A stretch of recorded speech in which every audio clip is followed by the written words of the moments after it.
La prolongación de la guerra y la necesidad de articular técnicamente el creciente volumen de recursos que en ella intervienen obliga a reorganizaciones militares en ambos mandos.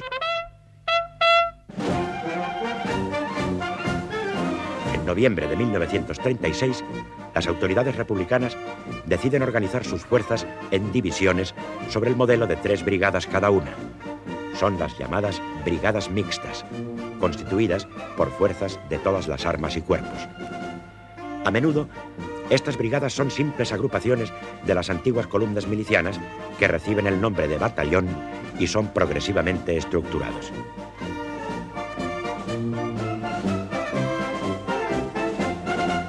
En el norte y en Levante, la militarización marcha muy retrasada y en Euskadi y Cataluña tropieza con las graves discrepancias que oponen entre sí las diversas fuerzas políticas.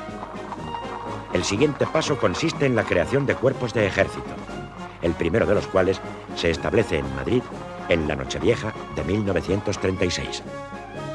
A finales de noviembre se fundan las escuelas populares de guerra de infantería, caballería, artillería, con una sección de costa en Cartagena, e ingenieros. También se crea una escuela popular de Estado Mayor. Este conjunto de medidas responde al ambicioso proyecto de Largo Caballero de reconstruir el Estado republicano y recobrar la autoridad del gobierno sobre las variopintas formaciones armadas nacidas al calor de la lucha, generalmente sin subordinarse a la jerarquía militar. El miliciano se convierte lentamente en soldado. En las secciones que componen el ejército republicano destaca por su bravura el dinamitero. Con un cinto lleno de bombas y valor a toda prueba, llega hasta donde con su carga mortífera pueda destruir los objetivos dispuestos por el mando. Las bombas son de diferentes modelos. Una mecha siempre ardiendo durante el combate para las que necesiten que se les prenda antes de lanzarla. Antitanque o de barril, de piña, antitanque de bote, el manejo es parecido.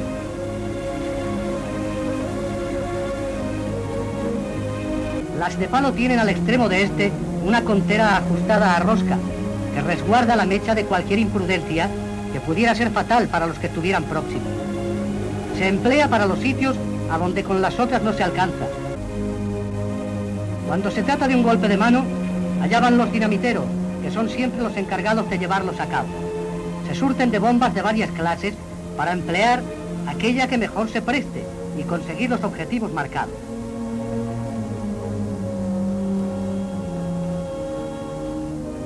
Se aproxima con cautela y allá va.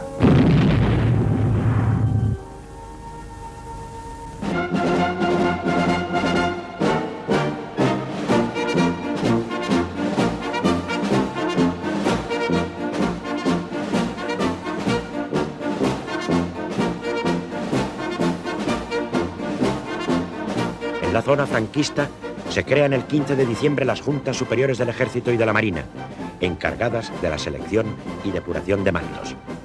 La formación de los oficiales subalternos corresponde a diversas escuelas en las que figuran instructores alemanes. Los llamados alféreces provisionales constituyen el núcleo de los mandos inferiores que pasan a desempeñar un papel relevante en el ejército de Franco. Progresivamente desplazan a los antiguos mandos de las unidades de falangistas y requetés.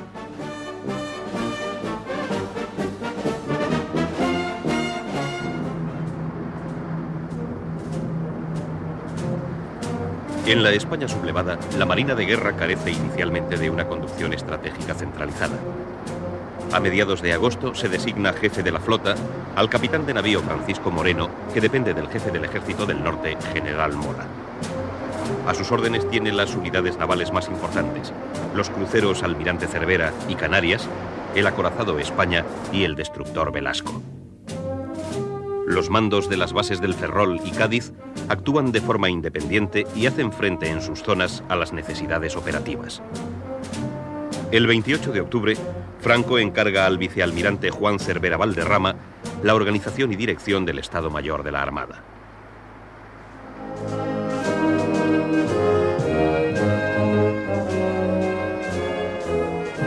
En el bando republicano, la preocupación principal es imponer la disciplina en los barcos, en los que el poder es ejercido por los comités.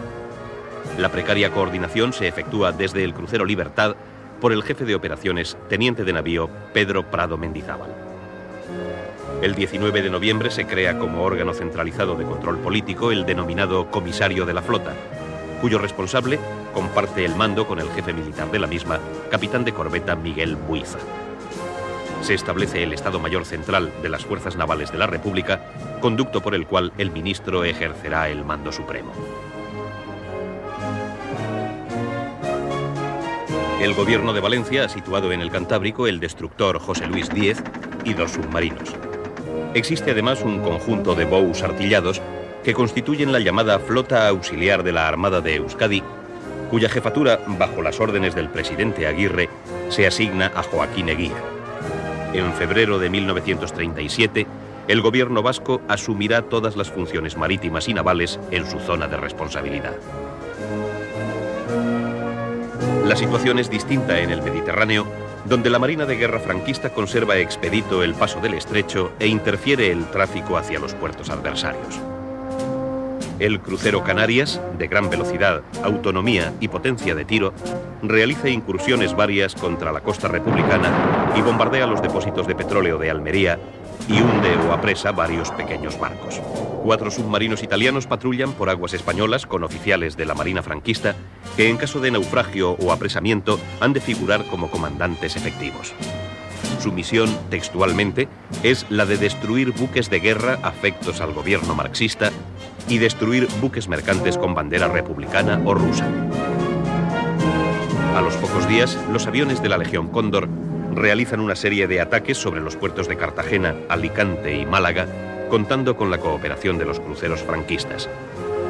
Desde ese momento, los bombardeos nocturnos de la base de Cartagena serán frecuentes y obligarán a los buques republicanos a hacerse a la mar para evitar ser alcanzados. Pese a todo, la flota republicana reemprende sus acciones a lo largo de noviembre, reforzada por la incorporación del destructor Gravina, que en la mañana del 9 llega a Cartagena procedente de Casablanca. Las operaciones se centran sobre todo en la protección de los buques mercantes que, procedentes del Mediterráneo oriental, se dirigen a Cartagena y en la vigilancia y defensa de las costas catalanas para auxiliar el tráfico seriamente amenazado por la acción de las unidades franquistas. Sin embargo, la presión ejercida por estas unidades va en aumento y para afianzar el predominio en el Mediterráneo se comienza a dotar a la base naval de Palma de Mallorca de los medios precisos para convertirse en centro de operaciones. La acción de los submarinos italianos se intensifica sensiblemente. A lo largo de diciembre y hasta mediados de febrero, no menos de 25 submarinos en grupos denominados manadas, con apoyo de superficie prestado por unidades de la Regia Marina, operan a lo largo de toda la costa, dificultando el tráfico marítimo y hundiendo a algunos mercantes. Por su parte, el Canarias detiene el 14 de diciembre al buque mercante soviético Komsomol, que había efectuado con anterioridad otros viajes desembarcando en Cartagena y Alicante material de guerra. Previa visita de inspección para comprobar su carga y evacuada su tripulación, el Komsomol es cañoneado. El hundimiento del Komsomol es utilizado por la propaganda republicana durante los meses siguientes, organizando numerosas cuestaciones para construir otro buque que lo reemplace.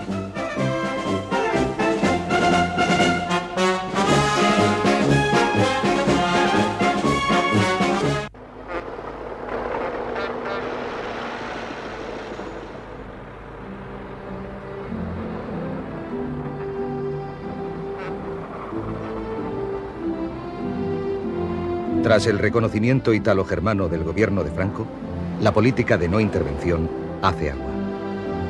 El Comité de Londres, encargado de supervisarla, está formado por estados que persiguen objetivos contrapuestos. Solo Inglaterra defiende activamente la no intervención. Desea promover relaciones satisfactorias con ambos bandos, de tal manera que no deje de apostar por el vencedor. Trata de evitar que Francia pueda ser contaminada por el triunfo de la Revolución Social Española. Quiere calmar las ansiedades laboristas y sindicales, proclives a la República, y sobre todo ganar tiempo y obstruir las tendencias expansionistas de Alemania. España no es su principal preocupación. Su mayor inquietud es la situación explosiva de Checoslovaquia. La no intervención es una aventura en el terreno de la diplomacia internacional. No puede tener éxito cuando italianos, alemanes y soviéticos no quieren atenerse a sus reglas.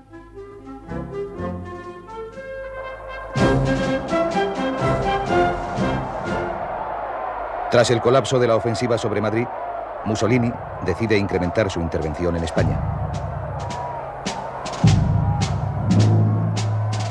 Se crea en el Ministerio Italiano de Relaciones Exteriores el Ufficio España, sección especial que coordinará toda la ayuda y hará el seguimiento de la guerra. El 10 de diciembre, Mussolini decide enviar grandes unidades de camisas negras, con cierto disgusto de Franco, que prefiere soldados.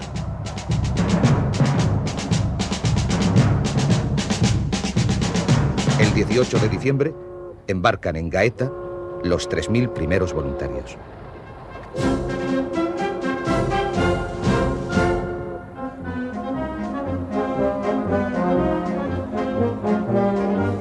A principios de enero de 1937, el total de las fuerzas de tierra italianas asciende a casi 16.000 voluntarios, de los cuales el 60% proceden de las milicias fascistas.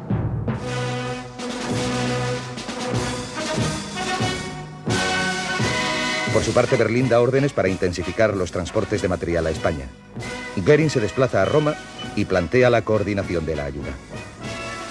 Rápidamente se alcanza un acuerdo a tenor del cual el Tercer Reich aumentaría su apoyo material en tanto que Italia enviará más hombres. El resultado es un crecimiento enorme de la ayuda italo-germana. Hacia el 18 de febrero, el total de fuerzas terrestres italianas llega ya a los 50.000 hombres. La República recibe también considerable apoyo soviético, que siempre será inferior al volumen de material suministrado a Franco.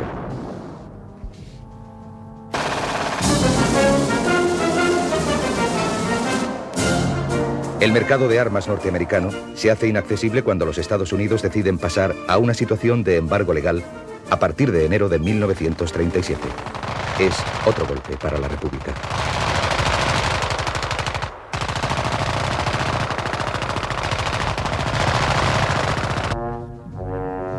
A comienzos de 1937, las fuerzas de Franco ocupan el 60% aproximadamente del territorio. Los republicanos controlan dos zonas. La zona norte, que comprende más de 300 kilómetros. La segunda y más importante abarca la costa mediterránea y por el interior, desde los Pirineos hasta la cordillera penibética. En el sector sur, el trazado del frente discurre por las sierras limítrofes entre las provincias de Granada y Málaga. El territorio republicano queda emparedado entre las montañas y el mar. Su única comunicación practicable es la carretera de Málaga a Almería, que corre paralela a la costa. Esta carretera es dominable desde el mar y su tráfico puede ser cortado por la artillería de los buques que navegan próximos.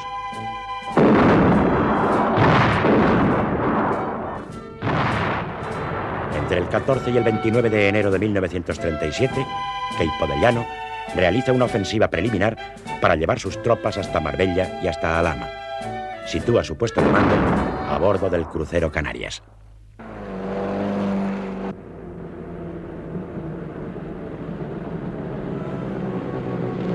El gobierno de Valencia no ha conseguido afirmar su autoridad en el territorio malagueño, donde han fracasado diversos enviados civiles y militares. El verdadero poder en Málaga son las milicias, que se dedican con mucha más energía a la represión en la retaguardia que a la defensa del frente, donde, por otro lado, el armamento resulta sumamente escaso. Muchos milicianos están todavía armados con escopetas de un solo tiro y el gobierno central es reacio a suministrar armamento a una zona que no puede controlar y en la que el frente ni siquiera ha sido fortificado. El último intento para organizar la defensa lo personifica el coronel Villalba, quien no logra poner orden en el desbarajuste miliciano. Una posible fuente de apoyo a Málaga radica en la flota republicana que está concentrada en Cartagena. Sin embargo, carece de cobertura aérea y los mandos no han logrado todavía imponer la disciplina a muchas de las tripulaciones.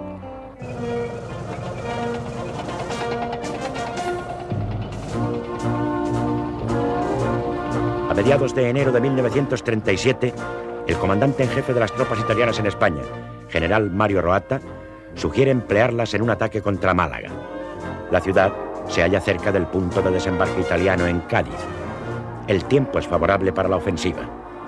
La acción es bien vista por Franco, que, desconfiando de la eficacia de sus aliados, prefiere que realicen algún ensayo previo antes de encomendarles misiones más importantes, ya que solo una de las 4 divisiones italianas pertenecen al ejército. Componen las otras milicianos fascistas. Con ellos se mezclan aventureros, veteranos de Etiopía y campesinos sin ninguna experiencia de combate. Con todo, los italianos tienen un concepto de la guerra muy diferente del duro forcejeo en que se desenvuelven las operaciones militares en España. Piensan en una guerra de movimiento realizada por unidades mecanizadas con apoyo aéreo que lleven a cabo operaciones espectaculares más modernas que las acciones lentas y costosas ocurridas hasta el momento que les parecen anticuadas.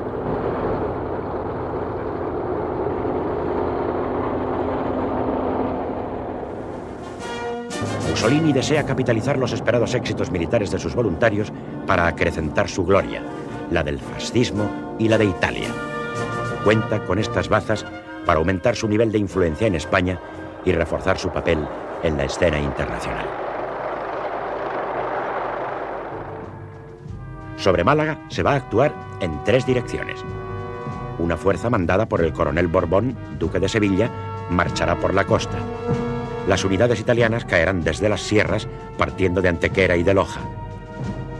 Un cuarto contingente hispano-italiano se situará al este de Málaga para cortar la retirada hacia Almería.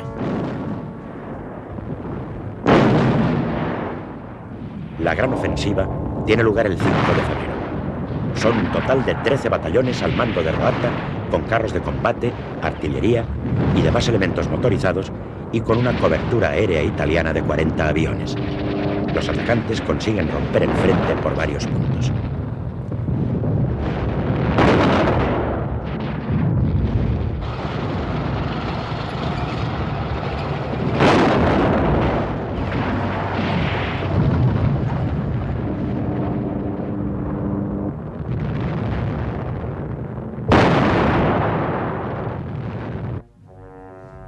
El mismo día, las fuerzas del coronel Borbón llegan a Fuengirola, mientras que los italianos procedentes de Alhama se acercan a Vélez Málaga, lo que virtualmente supone el cerco del sector.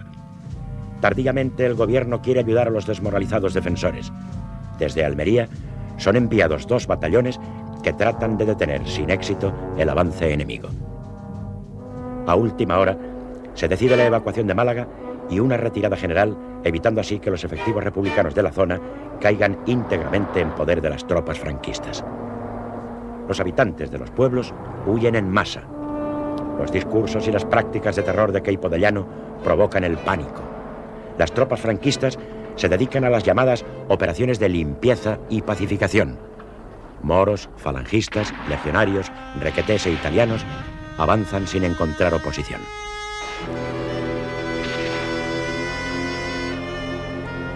El 6 de febrero se inicia el éxodo de los malagueños hacia Almería. Decenas de personas emprenden la fuga en medio de la desorganización más completa. Milicianos que huyen y familias enteras con sus familiares en Seres son acosados por el fuego de la aviación y de la escuadra.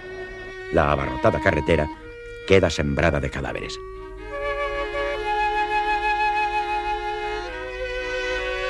Málaga es ocupada en un paseo militar. Pocas horas antes han huido el coronel Villalba y sus oficiales. Moros y falangistas van en vanguardia. La ciudad ha podido ser tomada por los italianos que ya han alcanzado los arrabales. El 8 de febrero hace su entrada a caballo el coronel Borbón. Numerosos corresponsales extranjeros han acompañado a las columnas atacantes.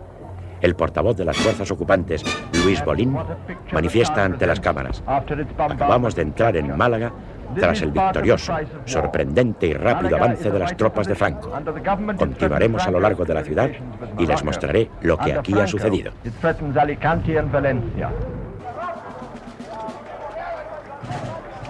En Málaga tiene lugar la más dura represión acaecida en la España franquista desde la caída de Badajoz.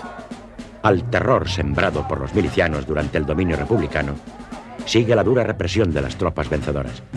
Serán fusiladas de inmediato más de 1.200 personas, aparte de las víctimas producidas por el ametrallamiento y bombardeo de los que huyen de la ciudad. Las fuerzas hispano-italianas continúan su marcha. El 10 de febrero toman Motril. el Frente Republicano está derrumbado.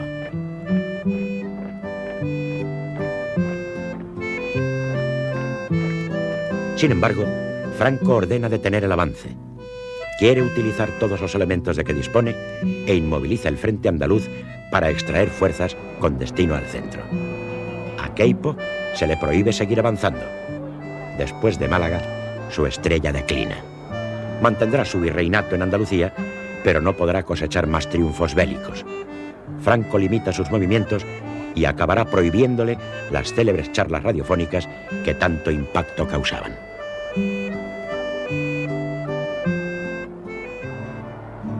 Tras la caída de Málaga, comunistas y anarquistas se achacan mutuamente la responsabilidad de la derrota. Todos ellos son responsables de haberse dedicado más a combatirse recíprocamente y a perseguir derechistas que a organizar una adecuada defensa de la ciudad. La pérdida de Málaga provoca serios trastornos políticos en el campo republicano. Largo Caballero tiene que ceder ante las duras críticas de los comunistas y del sector socialista que le es adverso y se ve obligado a cesar el 20 de marzo al general Asensio Torrado como subsecretario de Guerra.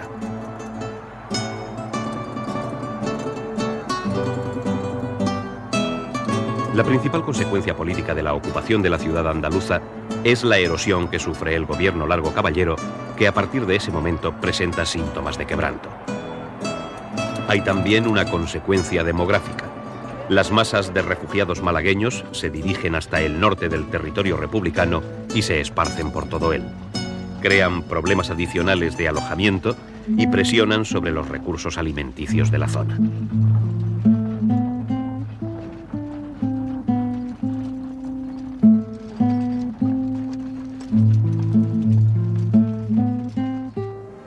En el orden estratégico, la caída de Málaga supone que el control definitivo del estrecho pase a manos franquistas y que el puerto malagueño pueda conectar con la base naval de Baleares. Ello refuerza las posibilidades de bloqueo del Mediterráneo por la escuadra de Franco. Tras los fracasos en la conquista de Madrid, primero a través de la ciudad universitaria y después por la carretera de La Coruña, ambos contendientes parecen tomar conciencia de que la confrontación en torno a la capital tiene que resolverse en campo abierto. El Jarama será el primer gran combate de estas características.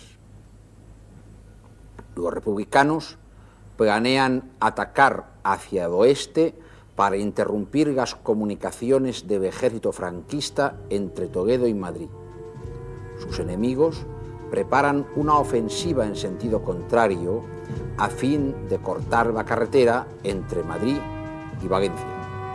Sin proponérselo, ambos bandos coinciden en elegir el mismo campo de batalla, una llanura quebrada por barrancos y lomas moteadas de olivares y atravesadas por el río Jarama.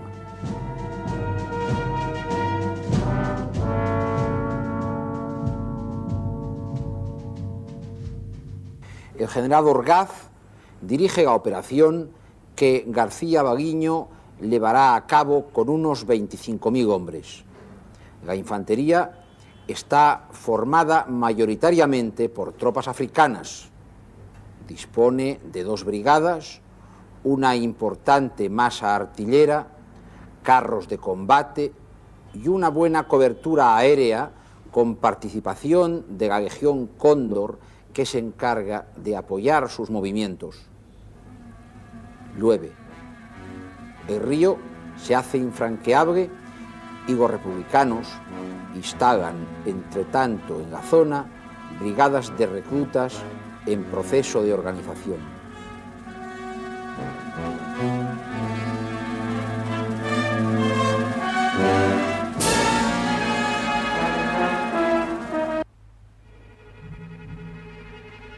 La batalla comienza el 6 de febrero, cuando los franquistas avanzan y desalojan fácilmente a sus adversarios, atrincherados entre ellos y el río.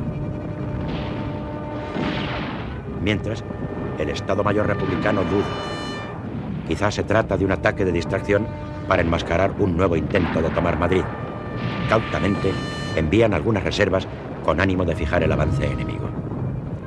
En la madrugada del 11 de febrero, tiradores de Ifni sorprenden a una compañía del batallón franco-belga de la 11 Brigada Internacional que guarnece el puente de Pindoque sobre el Jarama.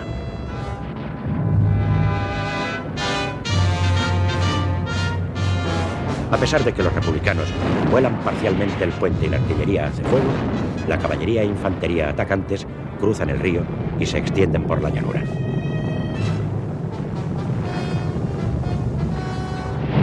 Increíblemente se repite la operación al día siguiente en el puente de San Martín de la Vega, situado más al sur. Los franquistas ensanchan su zona mientras tropas republicanas acuden desde Madrid. Se disputa cada metro cuadrado. El mayor de milicias, Juan Modesto, se hace cargo de una nueva agrupación.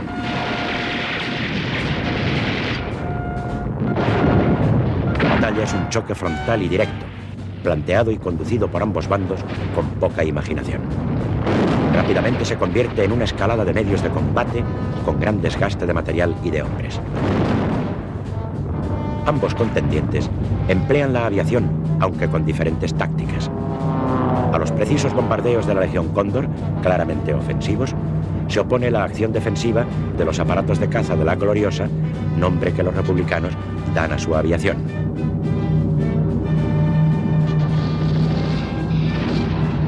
En el enfrentamiento de los cazas sobre el cielo del Jarama, a menudo la supremacía corresponde a los republicanos. No obstante, los cazas franquistas desempeñan un brillante papel. Destaca por su arrojo el capitán García Morato, que es distinguido con la laureada.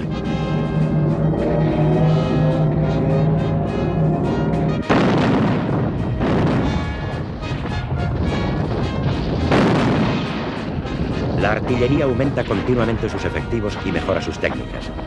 Sobresale la aportación alemana, que ensaya en el Jarama por primera vez en combate sus piezas de 8,8, tan célebres luego en la Segunda Guerra Mundial. Se trata de un cañón de gran calibre y tiro muy preciso que puede utilizarse indistintamente contra la aviación y los carros. No existe nada semejante en el bando republicano. Los carros soviéticos T-26, que habían intervenido en la defensa de Madrid, a partir de los combates de Seseña, participan en el Jarama agrupados en la brigada que manda Dmitri Pavlov.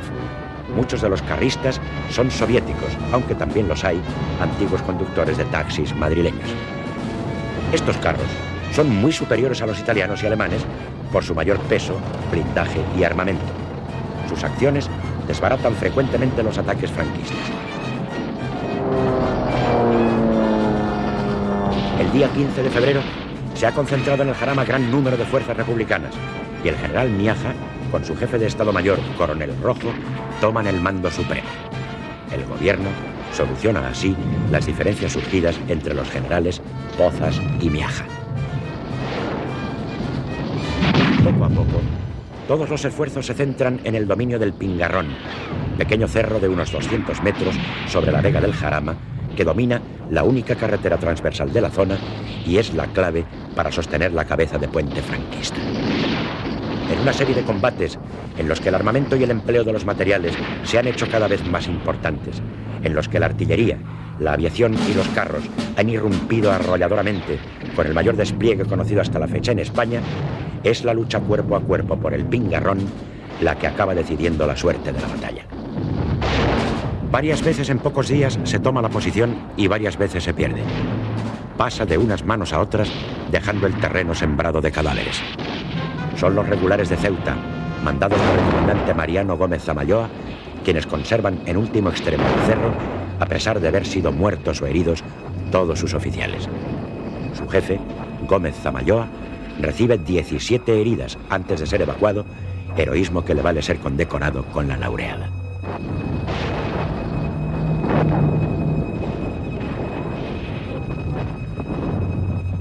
Agotados los dos bandos por el esfuerzo, la batalla languidece.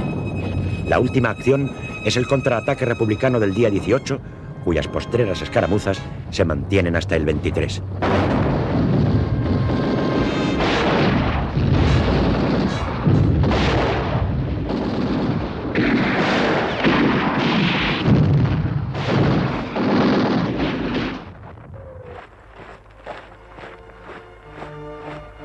En esta batalla no solo está internacionalizado el material, sino los hombres.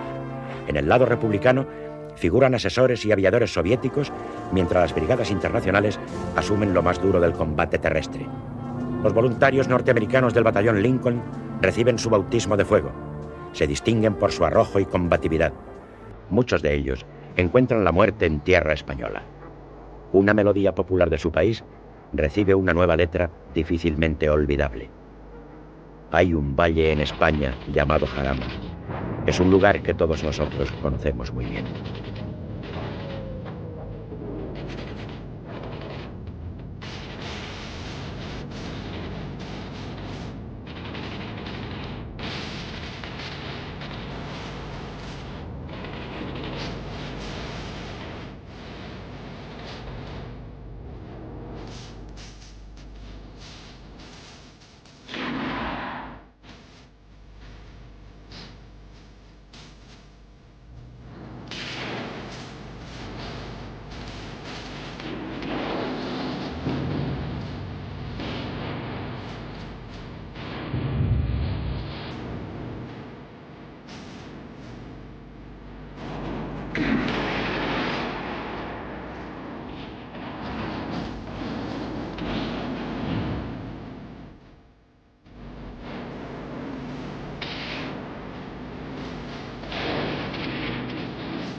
Por primera vez en la historia, una compañía de norteamericanos blancos es mandada por un negro, Oliver Lowe.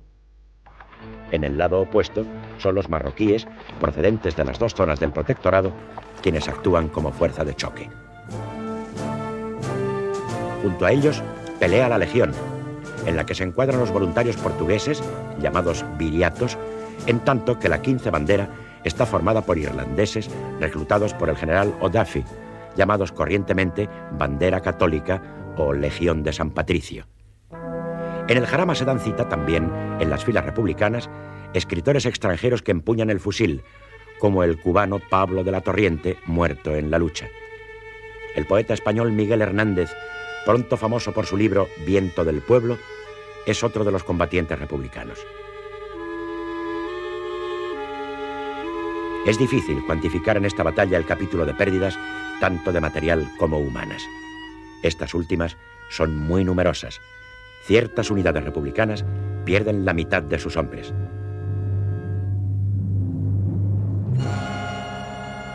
Los hospitales de campaña franquistas quedan colapsados en algún momento. Puede decirse que las tropas de Varela tienen más de 6.000 bajas, en tanto que las de Miaja se acercan a las 11.000. Los franquistas han conseguido avanzar sus líneas unos 10 o 12 kilómetros, pero el resultado carece de valor estratégico. En realidad, el enfrentamiento queda en tablas. Por primera vez, las fuerzas republicanas han sido capaces de sostener una batalla moderna en campo abierto, lo que sin duda eleva su moral.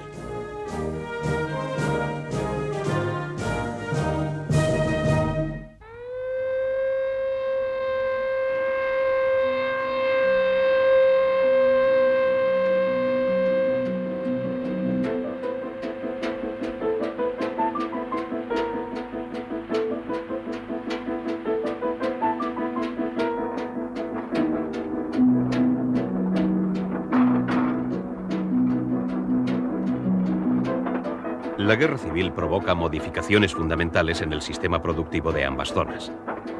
En la republicana, a excepción del País Vasco, tiene lugar una revolución social que cambia las bases del poder económico.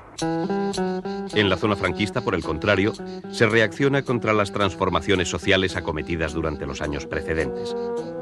Tanto los avances logrados en el ejercicio de los derechos individuales y colectivos propios de un régimen democrático, como los derivados de la reforma agraria, sufren una profunda involución.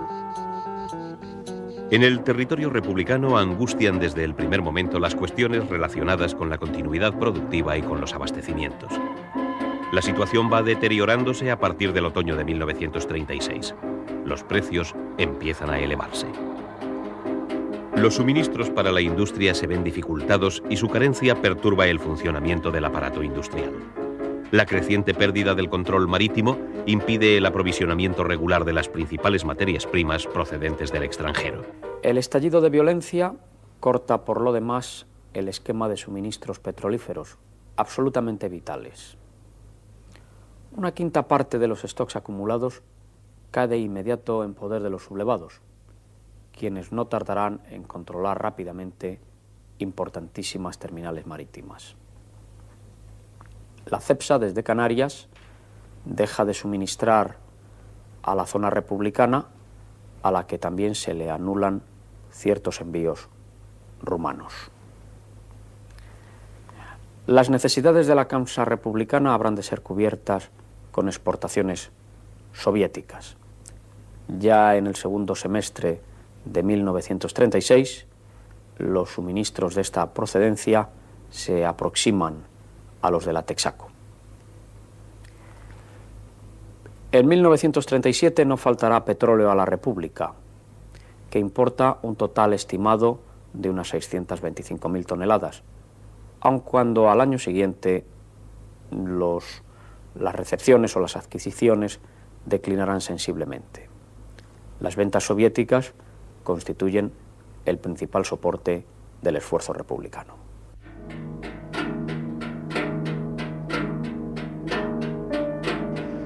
En el otoño de 1936 aparecen ya dificultades para el abastecimiento de trigo. A principio de 1937 se hace sentir la escasez de productos pecuarios.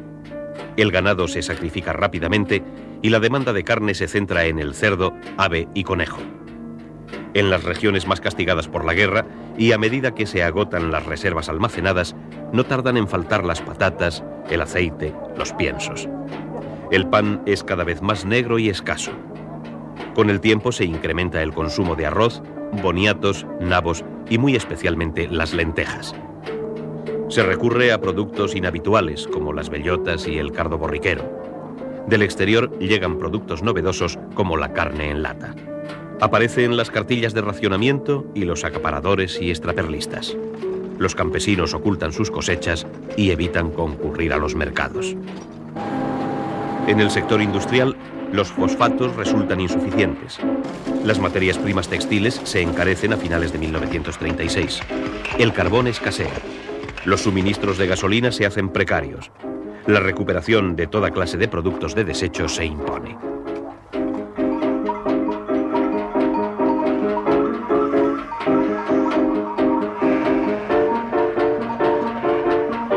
En la zona franquista la situación es muy diferente.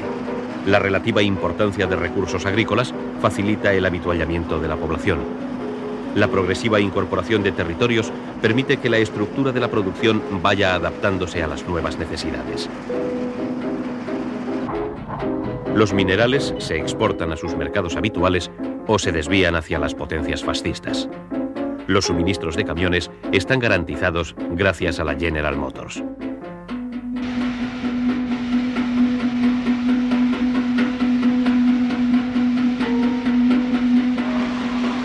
Los problemas para la zona de Burgos surgen en primer lugar de la relativa ausencia de industria en los primeros meses de la guerra y en segundo término de la necesidad de forzar las exportaciones, lo que lleva a situaciones de desabastecimiento temporal.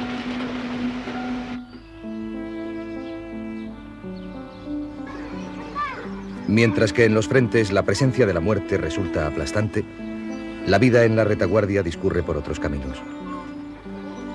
El primer drama de un sector de la población en ambas zonas es el de los que tienen una ideología contraria a la del bando que gobierna, que se verán encarcelados o represaliados, y lo que es peor, con el miedo constante a poder sufrir muerte violenta en cualquier momento. En la zona franquista, la ciudad de Salamanca, residencia de Franco, adquiere la mayor relevancia.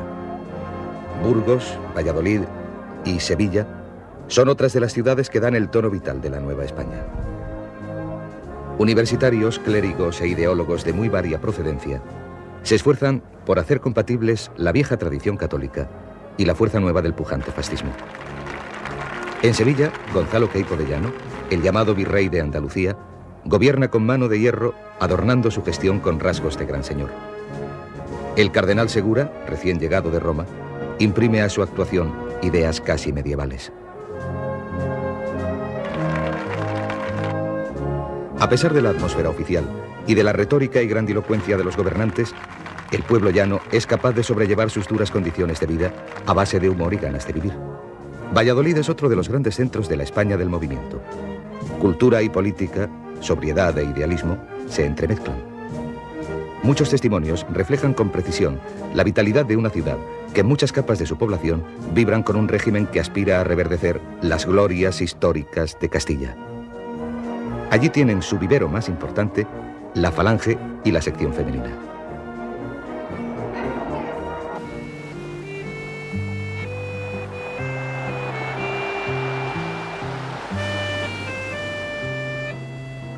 Más al norte, San Sebastián se ofrece como la ciudad más cosmopolita de la España franquista, guardando ese tono de insuperable distinción que ha caracterizado siempre a sus habitantes.